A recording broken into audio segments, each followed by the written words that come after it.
kung naalala mo lang na yung huling nandito ka, tinanong kita, no, kung saan ka nag-aral. Yun ulit ang tanong ko sa iyo ngayon. No? Saan ka nag-aral? Sa Pilipinas po. Sa Pilipinas. Opo. Anong school? Chinese school po. Chinese school? Opo. Saan? Sa Binondo. Sa Binondo? Binondo Chinese School. Anong pangalan ng Chinese school? Manila Patriotic. Yung last po ba? Ba't marami ka bang pinasukang eskwelahan? Sa elementary muna. Sige, sa elementary. Saan ka nag-aral? Elementary.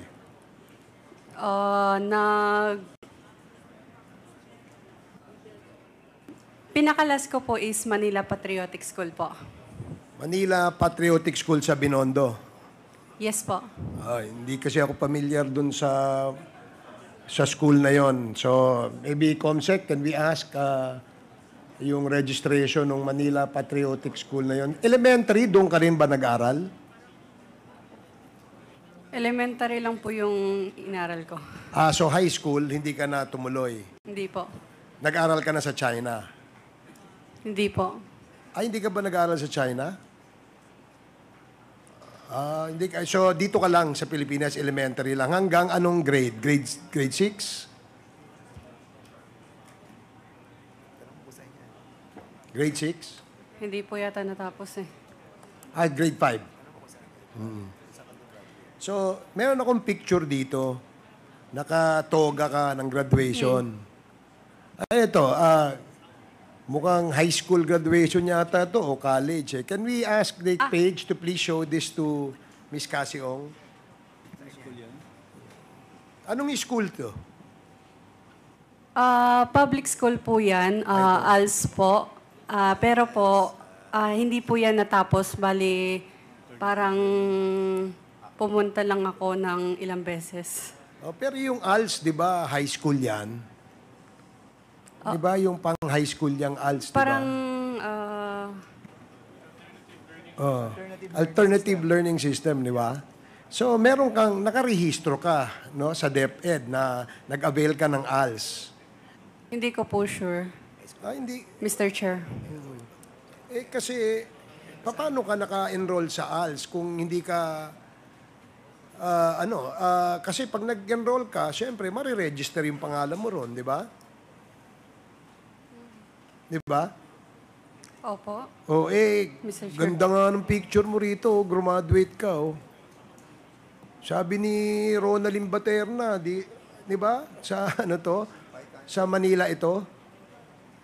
Di ba ikaw nagsabi noon? Nakala ko si Ronaldin So di ba? High school graduation picture nyo to. So, Sa ALS po yan, Mr. Chair. Tapos, nakipicture lang po ako dyan.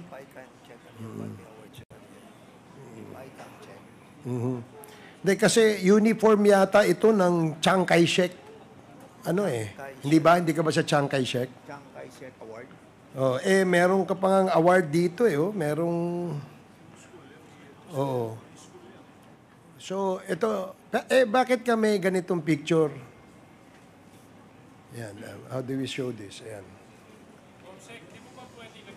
Pakita nga kay... Mr. Chair, in the spirit of generosity, maybe we can share the picture in our LED screens on both sides. Sige, nga. Secretariat, nga.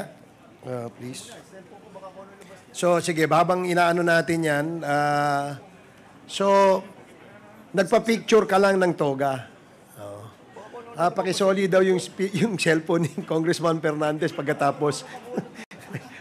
Baka may mga picture niya, may tinatago kasi siya dyan. Okay na.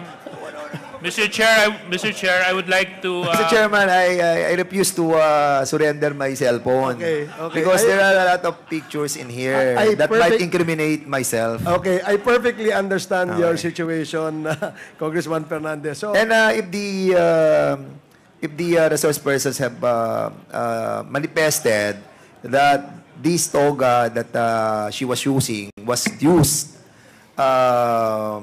not really as a manifestation of her being a graduate of that school, then we tend to believe her. Tend to Okay. believe her. So, Mr. No, Chair, no more taking this picture and be put in that monitor. Mr. Chair, okay. Yes, Congressman Nakop.